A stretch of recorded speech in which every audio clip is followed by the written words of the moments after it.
ఇంటికి వచ్చి మా ఆవిడ టిఫిన్ ఏం చేసిందని చూస్తే ఇందులో ఆయిల్ మాత్రం ఉంది, ఇందులో రైస్ ఉంది, ఇందులో చింతపండు ఉంది, ఇందులో నూనెలేమో దేవింది, ఇందులో రైస్ ఉంది.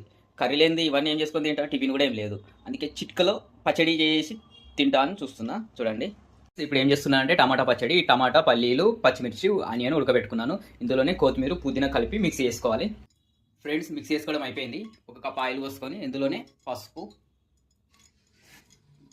ఆవాలు, జీలకర్ర, కలియమాకు, కొద్దిగా కొత్తిమీర, పుదీనా ఇందులో కూడా వేసేసుకుందాం. అల్లం వెల్లుల్లి పేస్ట్, ఎండిన మిర్చి కూడా వేసేసుకున్నాను. ఇప్పుడు ఇందులో మిక్స్ చేసుకున్న టమాటా మిశ్రమాన్ని వేసేసుకున్నాం. తగినంత ఉప్పు వేస్తే అయిపోతుంది. ఇంత అయిపోయింది ఫ్రెండ్స్. గుమగుమలాడే టమాటా పచ్చడి రెడీ అయిపోయింది. చూసిగా చాలా బాగుంది. మన భార్య రావాలి ఆమె చేయాలని ఏం లేదు, చిట్కలో ఇట్లా రెడీ చేసుకోవచ్చు. సూపర్గా ఉంటుంది. వీడియో నచ్చితే లైక్ చేయండి, సపోర్ట్ చేయండి, సబ్స్క్రైబ్ చేయండి. Okay bye.